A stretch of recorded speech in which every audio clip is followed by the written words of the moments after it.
Hello students, welcome back to my YouTube channel English Scholars. Today we are going to study the remaining part of the poem Rabbi Ben Ezra by Robert Browning.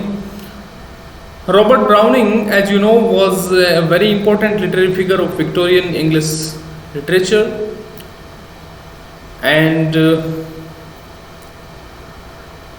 about the poem, this poem is about the glorification of old age.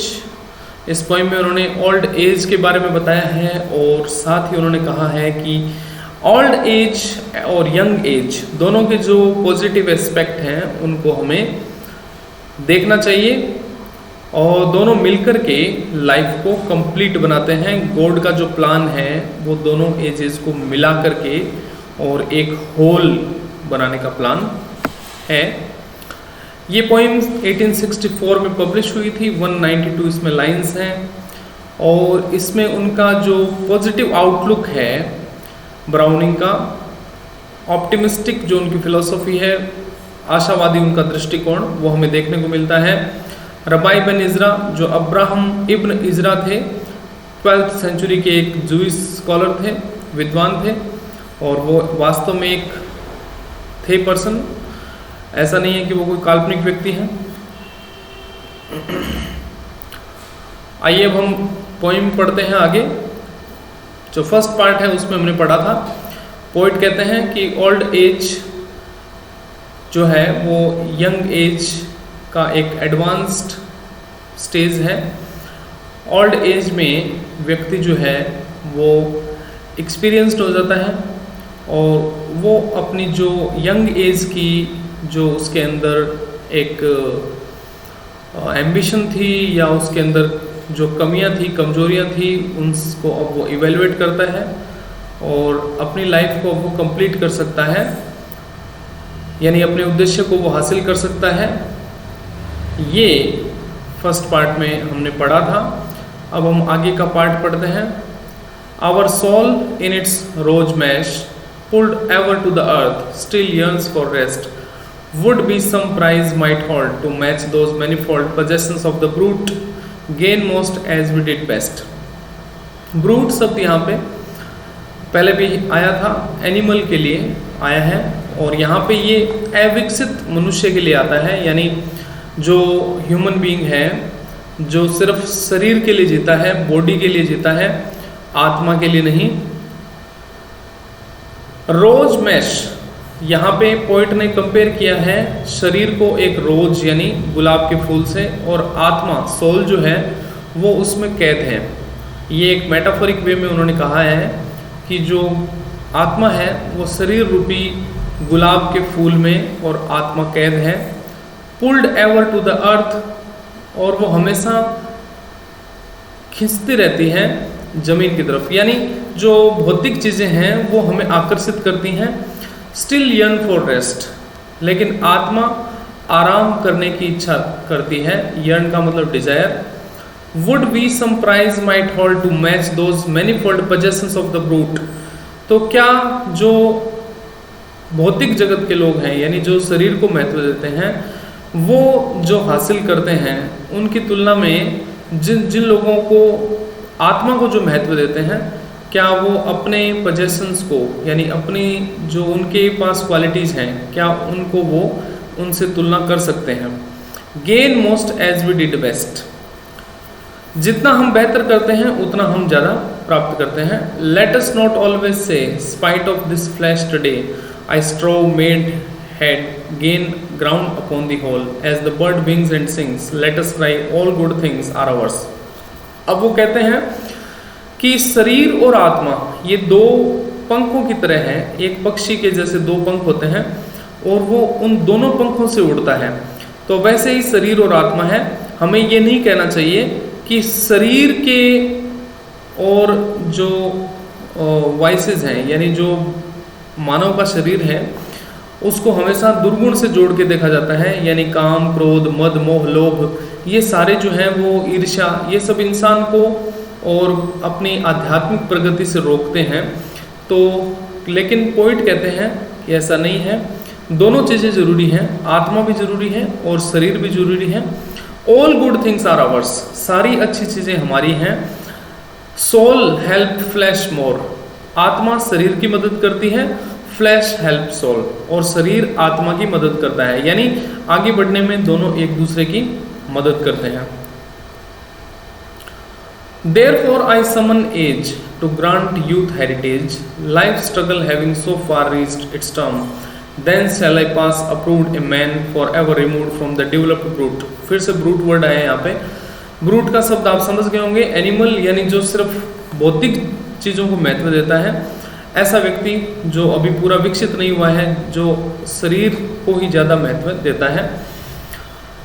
तो poet कहते हैं कि मैं जो youth है उसके जो लाभ हैं वो भी, और पोइट कहते हैं कि मैं लेना चाहता हूँ, यानी युवावस्था में व्यक्ति को क्या लाभ मिल सकता है। देखिए, युवावस्था में व्यक्ति अपने अंदर जो भी उसकी इच्छाएं हैं उनको पूरा करने का प्रयास अगर करता है तो उसे इस चीज़ में सफलता मिले या असफलता मिले, वो आगे जाकर ये ज़रूर जान पाता है कि मैंने जो प्रयास किया वो सही था या गलत था। लेकिन अगर वो प्रयास करेगा ही नहीं, वो ये सोच लेगा कि हम इस दुनिया में क्या है, इस संसार में कुछ नहीं रखा है, सब मोह माया है, अगर वो युवावस्था में भी ऐसे सोचेगा तो वो बुढ़ापे में जाकर के हो सकता है अफसोस करे कि मैंने जीवन को अच्छे से नहीं जिया। तो वो कहते हैं कि जो यूथ के हेरिटेज हैं, यानी युवावस्था के जो लाभ हैं, वो भी वो कहते हैं कि मैं लेना चाहता हूँ। लाइफ स्ट्रगल, जीवन का जो संघर्ष है वो बुढ़ापे में आकर के और पूरा हो जाता है। Then shall I pass a man for ever remove from brute, और फिर पोइट कहते हैं कि हम पूरी तरह से रिमूव हो जाते हैं, यानी अलग हो जाते हैं ब्रूट से, यानी पशु से हम बढ़ जाते हैं, आगे बढ़ जाते हैं। जैसे मैंने पिछले वीडियो में आपको बताया था कि 2 स्टेजेस हैं, इनमें एक तो इंसान की स्टेज है, एक पशु की है। उससे नीचे भी गिर सकता है इंसान और ऊपर भी उठ सकता है। तो ऊपर उठता है, यानी बुढ़ापे में आकर के अगर इंसान अपने जीवन को सही से जीता है तो वो और ज़्यादा विकसित हो सकता है। ए गॉड दो in the germ, now he says that human being is a god दो इन द जर्म, भगवान का ही रूप है इंसान, हालांकि वो भी एक जर्म के रूप में, यानी एक छोटे जीवाणु के रूप में है, विकसित हो सकता है। जैसे अभी अपन बात कर रहे थे कि इंसान नीचे भी गिर सकता है, पशु भी बन सकता है, और ऊपर उठ करके भगवान भी बन सकता है। And I shall thereupon take rest, ere I be gone once more on my adventure brave and new, fearless and unperplexed when I face battle next. अब वो कहते हैं कि फिर मैं रेस्ट करूँगा, टेक रेस्ट, यानी बुढ़ापे में थोड़ा रेस्ट करने का टाइम है, क्योंकि जीवन का जो स्ट्रगल है वो पूरा हो गए हैं। और नए एडवेंचर, यहाँ नया एडवेंचर जो शब्द है ये नए जीवन के लिए आए हैं। तो जब हम अगले जन्म में, अब यहाँ पे थोड़ी जो इंडियन फिलोसफी है उस पे वो बात कर रहे हैं कि जब हम नया जन्म लेते हैं तो अगर हमने इस जन्म में, जैसे हम कहते हैं कि अच्छे कर्म किए हैं, तो अगले जन्म में हमें और भगवान अच्छा जीवन देता है। तो वैसे ही वो कहते हैं कि अब मैं आराम करूँगा बुढ़ापे में, और अगले जन्म में जब मैं जाऊँगा तो फियरलेस होऊंगा, यानी डर नहीं होगा, और अनपरप्लेक्स्ड होऊंगा, यानी मेरे अंदर कोई कन्फ्यूजन नहीं होगा। When I wage battle next, जब मैं अगले युद्ध की शुरुआत करूँगा। अब ये युद्ध किसके खिलाफ है? बुराइयों के खिलाफ। यानी ये फिलोसफी है कि जो ह्यूमन बीइंग है, human life, in human life a human being takes birth and he tries to do away with the evils, जो बुराइयां हैं उनको वो दूर करने का प्रयास करता है। यानी जो बुराइयां जैसे एंगर है, एनवी है, जेलसी है, ये सब जो बुराइयां हैं इनसे वो दूर होने का प्रयास करता है और उनके खिलाफ युद्ध करता है। तो अगले जन्म में जो युद्ध होगा उसमें what weapons to select, what armour to indue, weapon यानी हथियार, और आर्मर कहते हैं सुरक्षा कवच को। तो कौन सा हथियार मुझे लेना है, कौन सा कवच मुझे पहनना है, ये सब मेरे, और मैं कर सकूँगा, यानी अगले जीवन में मैं अच्छे से और तैयारी करके जाऊँगा। यानी अगर इस जन्म में हम अच्छे कर्म करते हैं तो अगले जन्म के लिए हम तैयार हो जाते हैं। Youth ended I shall try my gain और loss thereby leave the fire ashes what survive is gold. युवावस्था खत्म होती है तो लॉस और गेन को मैं ट्राई करूंगा, यानी क्या पाया क्या खोया। और जो आग है उसमें जलने के बाद राख बचती है, राख के अलावा जो बचता है वो गोल्ड होता है, यानी जो हमारी बुराइयां हैं वो नष्ट हो गई और जो बचता है वो खरा सोना होता है, यानी हमारी जो अच्छाइयां हैं वो बच जाती हैं, बुराइयां नष्ट हो जाती हैं। And I shall weigh the same give life its praise or blame. जब हम जीवन की प्रशंसा करें या बुराई करें उसके लिए हमें तोलना पड़ेगा कि हमारी अच्छाइयाँ कितनी हैं। Young all lay in dispute I shall know being old. युवावस्था में सब डिस्प्यूट में होता है, यानी विवाद में होता है, हमें पता नहीं होता क्या अच्छा है क्या बुरा है, लेकिन बूढ़ा होने पर हम जानते हैं कि क्या अच्छा है क्या बुरा है। For not when evening shuts a certain moment cuts the deed off calls the glory from the grey. Glory from the grey, glory यहाँ जो भी ह्यूमन बीइंग की वर्चूज हैं, अच्छाइयाँ हैं उनके लिए आए हैं, और ग्रे जो वाइसेस यानी बुराइयाँ हैं उनके लिए आए हैं। जब इवनिंग होती है तो हमें पता लगता है, हम बता सकते हैं, अलग अलग कर सकते हैं बुराई और अच्छाई को, यानी हमें स्पष्ट पता लगता है। We can clearly see what is good and what is bad. हम अच्छे से देख सकते हैं क्या अच्छा है और क्या बुरा है। A whisper from the west shoots, add this to the rest, take it and try its worth. Here dies another day. So still within this life, though lifted over strife, let me discern, compare, pronounce at last. This rage was right in the main, that acquiescence vain. The future I may face now, I have proved the past.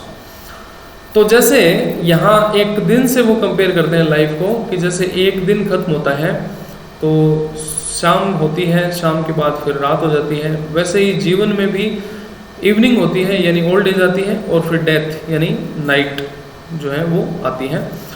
तो जैसे शाम के समय हमें एक आवाज़ सुनाई देती है वेस्ट से कि take it and try its worth, जीवन की कीमत को पहचानो। हियर डाइज अनदर डे, क्योंकि दूसरा एक दिन और खत्म हो गया है। यहाँ दिन जो वर्ड है ये जीवन के लिए आया है, यानी एक जीवन और समाप्त हो गया है। तो इसी जीवन में रहते हुए और हमें इसके स्ट्राइप से यानी संघर्ष से ऊपर उठ करके और डिसर्न करना चाहिए, कंपेयर करना चाहिए यानी तुलना करनी चाहिए, और प्रोनाउंस एट लास्ट यानी हमें ये घोषणा करनी चाहिए कि क्या सही है। This rage was right in the main, यानी शुरुआत में जो रेज है वो सही है। रेज का मतलब क्या है? रेज वैसे एंगर के लिए आता है, लेकिन यहाँ पे जो एम्बिशन है यानी जो यंग एज में और किसी व्यक्ति में जो एक एम्बिशन होती है, जो बेचैनी होती है, जो रेस्टलेसनेस होती है, उसके लिए रेज वर्ड आया है यहाँ पे।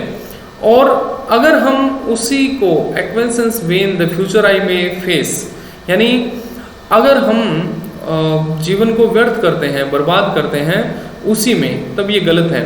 लेकिन द फ्यूचर आई में face now I have proved the past, लेकिन अगर हम पास्ट को प्रूव करते हैं यानी भूतकाल को हम यानी यंग एज को अगर हम अच्छे से जीते हैं तो हम फ्यूचर को भी फेस कर सकते हैं, यानी भविष्य को भी और अच्छे से जी सकते हैं। For more is not reserved to man with soul just now to act tomorrow what he learns today.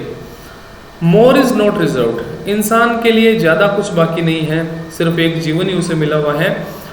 To act tomorrow, कल हमें क्या करना है? What he learns today, जो हम आज करते हैं। अब यहाँ 2 दिन की बात कर रहे हैं, यानी पहला जन्म और अगला जन्म। तो जो हम इस जन्म में करते हैं उसी के अकॉर्डिंग हमें अगला जन्म मिलता है और उसमें हम कार्य करते हैं। Here work enough to watch the master work, तो हमें क्या करना चाहिए? जो मास्टर वर्क, मास्टर वर्ड यहाँ गॉड के लिए है, गॉड का जो वर्क है, सिस्टम है, उसे हमें समझना चाहिए। And catch hint of the proper craft, और जो उसका क्राफ्ट है यानी उसकी जो कला है, शिल्पकारी है, उसे समझने का प्रयास करना चाहिए।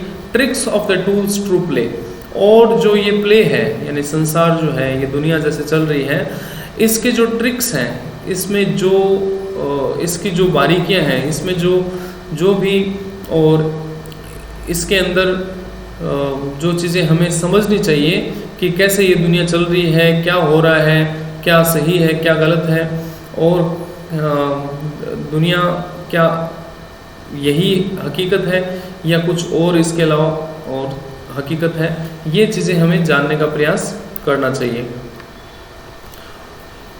As it was better, youth should strive through acts uncouth toward making than repose on aught found made. Uncouth means evil, bad. तो यूथ के लिए ये सही है कि वो प्रयास करे, एक्ट करे अनकाउथ, यानी जो भी उसे अच्छा लगता है, चाहे वो सही हो या गलत हो, वो कर सकता है. So better age exempt. लेकिन जब हम एज होते हैं, यानी जब हम बूढ़े होते हैं, तो हमें एग्जेम्प्ट करना चाहिए, यानी उन सब चीज़ों को छोड़ देना चाहिए जो बुराइयां हैं युवावस्था की उनको. From strive should know than tempt further. और फिर हमें आगे बढ़ना चाहिए. टेम्प्ट फर्दर का मतलब हो गया कि हमें फिर आगे की और लालसा रखनी चाहिए कि अब हमें जीवन में आगे कुछ हासिल करना है. Thou waited as thou wait death. तो जैसे हमने बुढ़ापे का इंतजार किया, वैसे ही मृत्यु का भी इंतजार करना चाहिए. Enough now if the right and good and infinite be named here, as thou call thy hand divine on with knowledge absolute, subject to no dispute from fools that crowded youth, nor let thee feel alone. तो जैसे युवावस्था में व्यक्ति होता है तो उसके बहुत सारे मित्र होते हैं, लेकिन बुढ़ापे में वो अपने आप को अकेला महसूस करता है. तो अगर हम राइट और गुड और इन्फिनिट इन चीज़ों को हम मानते हैं, जैसे क्या अच्छा है, क्या सही है, और इन्फिनिट का मतलब अनंत या पूरा अस्तित्व है या ईश्वर भगवान, अगर हम इनकी बात करें तो जैसे हमें ये पता होता है कि हमारे हाथ के बारे में, हम अपने हाथ को जानते हैं कि ये हमारा हाथ है, वैसे ही हमें कोई डिस्प्यूट नहीं होना चाहिए, यानी कोई संदेह नहीं होना चाहिए कि जैसे युवावस्था में हमारे मित्र थे, वैसे बुढ़ापे में ये सब हमारे मित्र हैं. राइट, गुड और इन्फिनिट, यानी भगवान, अच्छाइयाँ, ये सब बुढ़ापे में हमारे मित्र बन जाते हैं. Be there for once and all, severed great minds from small, announced to each his station in the past. Was I the world arraigned? Were they my soul disdain? Right, let age speak the truth and give us peace at last. तो हम बुढ़ापे में और अंतर कर सकते हैं सीवियर्ड great mind from small, यानी ग्रेट माइंड को स्मॉल माइंड से, यानी अच्छे विचारों को कम अच्छे विचारों से हम अलग अलग कर सकते हैं. Announce to each station in the past. और जो भूतकाल में जो लोग थे उनका क्या उनका महत्व था उसको भी हम जान सकते हैं. Was I the world arraigned. क्या मैं गलत था जिसे दुनिया गलत समझती थी, या वो गलत थे जिसे मेरी आत्मा घृणा करती थी. डिस्डेन का मतलब घृणा करना, यानी क्या मैं सही था या दुनिया सही थी. इस चीज़ को हम बुढ़ापे में आकर जान सकते हैं. Let age speak the truth. और वृद्धावस्था जो है वो इस सत्य को बताती है, यानी बुढ़ापे में व्यक्ति को इस सच्चाई का पता लगता है कि हम सही थे या दुनिया सही थी. Now who shall arbitrate? 10 men love what I hate, shun what I follow, slight what I receive. जिस चीज को हम अच्छा मानते हैं 10 लोग उस चीज को घृणा करते हैं, नफरत करते हैं, और दूसरे लोग जिसको अच्छा मानते हैं उसे हम अच्छा नहीं मानते. 10 who in ears and eyes match me, we all surmise, they this thing and I that, whom shall my soul believe. जो लोग ईयर्स एंड आईज में मैच में मेरे जैसे हैं, यानी लोग देखने में तो सब बराबर हैं, कोई अलग नहीं है, लेकिन वो कई चीज़ों को घृणा करते हैं और कई चीज़ों को हम घृणा करते हैं. तो हमारी आत्मा किस पे विश्वास करे कि क्या सही है क्या गलत है. Not on the vulgar mass called work must sentence pass, things done that took the eye and had the price, o'er which from level stand this low world laid its hand, found straightway to its mind, could value in it trice. Work, अब देखिए यहाँ पे एक बहुत महत्वपूर्ण चीज़ है. वो कहते हैं कि वर्क, यानी दुनिया जिसे वर्क कहती है. सेंटेंस पास, सेंटेंस का मतलब निर्णय. तो जो वल्गर मास है, वल्गर मास का मतलब जो कम पढ़े लिखे लोग हैं, जो अनपढ़ हैं, गंवार हैं, वो लोग जिसे काम कहते हैं. और आई एंड टुक द आई, यानी जिसने लोगों का ध्यान आकर्षित किया. एंड हैड द प्राइस, यानी जिसको लोगों ने कीमती समझा. और which from level stand the low world laid its hand, जो लो वर्ल्ड है यानी जो घटिया लोग हैं, निम्न स्तर के लोग हैं, उन्होंने जिसको और अच्छा समझा. Found straightway to its mind, जो सीधा उनके दिमाग तक पहुंचे. यानी जो कहना क्या चाह रहा है पॉइंट, कि जो हल्के स्तर के लोग हैं वो उसी चीज़ को काम मानते हैं या महत्व देते हैं जहाँ तक उनका दिमाग चलता है. ठीक है ना, पुट वैल्यू इन ए ट्राइस, ट्राइस का मतलब मोमेंट, तो वो उसको 1 सेकंड में और उसको वैल्यू दे देते हैं, यानी उसे अच्छा मान लेते हैं। क्यों? क्योंकि वो उन्हें अच्छा लगता है, उनका दिमाग उतना ही है, उनका लेवल उतना ही है। But all the world coarse thumb and finger fail to plumb, so passed in making up the main account, all instincts immature, all purposes unsure, that weighed not as his work yet swelled the man's amount. लेकिन बहुत सारी ऐसी चीज़ें भी हैं जिन्हें दुनिया जो है वो माप नहीं सकती। कॉर्स थम, कॉर्स का मतलब भद्दा या बुरा, यानी थम यहाँ पे मेजर के लिए आया है, मापने के लिए। And finger fail to plumb, और अंगुलियाँ जिसे प्लम नहीं कर सकती, यानी जिसे माप नहीं सकती, यानी दुनिया जिन कामों को जज नहीं कर सकती, माप नहीं सकती, वो भी इंसान के अकाउंट में शामिल होती है, यानी गॉड उनको भी देखता है। ऑल इंस्टिंक्ट्स इमेच्योर, जो हमारे इंस्टिंक्ट्स हैं, भगवान उन चीज़ों को भी ध्यान से देखता है, किनको? जो हमारे इंस्टिंक्ट्स हैं। इंस्टिंक्ट का मतलब हमारी भावनाएं, और जो हमारे पर्पस थे अनश्योर, यानी जिन उद्देश्यों के बारे में हम श्योर नहीं थे कि ये हमें करना है या नहीं करना है, that weighed not as his work, दुनिया के नज़र में वो उसका काम नहीं थे, yet swelled the man's amount, लेकिन फिर भी वो इंसान का जो अमाउंट है उसको स्वेल करते हैं, यानी बढ़ाते हैं, यानी इंसान का जो वर्क है उसमें वो शामिल होते हैं। क्यों? क्योंकि ईश्वर सिर्फ हमारे काम को नहीं देखता है, वो हमारे इंस्टिंक्ट्स को भी देखता है कि हम क्या करना चाहते थे। अब हो सकता है कोई व्यक्ति बुरा इतना हो कि किसी की हत्या करना चाहता हो, लेकिन डरता हो, हत्या नहीं कर पाता हो, तो दुनिया तो उसे हत्यारा नहीं कहेगी, लेकिन मन ही मन में वो कई बार हत्या कर चुका है, तो ईश्वर के सामने वो हत्यारा ही है। ठीक है ना? तो जो इंस्टिंक्ट्स हैं, यानी भावनाएं हैं, जो उद्देश्य हैं, उनको भी ईश्वर अब काम मानता है। दुनिया उन्हें काम नहीं मानती है, लेकिन ईश्वर की नज़र में वो हमारे काम है। Thoughts hardly to be packed into narrow act, ऐसे विचार जिनको हम एक्ट में तब्दील नहीं कर सके, यानी जिनको हम कार्य में बदल नहीं सके। विचार हमारे बहुत सारे चलते हैं, जरूरी नहीं हम वो सारे काम कर सकें जो हम सोचते हैं।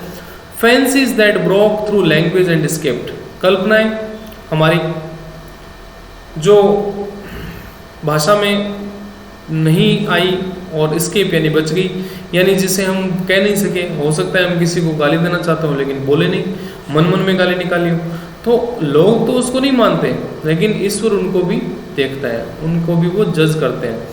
All I could never be, all men ignored in me, this I was worth to God, whose wheel the picture shaped। तो इन सब चीज़ों को जिन्हें लोगों ने मुझ में इग्नोर किया था, वो ईश्वर की नज़र में उनकी भी वर्थ यानी वैल्यू है, और जिसने इस पिक्चर को आकार दिया है, पिक्चर यानी घड़ा। तो अगले पार्ट में हम पढ़ेंगे इसके बारे में, जो बहुत ही इम्पोर्टेंट एक मेटाफर है, पिक्चर का मेटाफर, जिसमें इंसान को घड़ा बताया गया और भगवान को कुम्हार जो उस घड़े को आकार देता है। तो आज हम इतना ही पढ़ेंगे।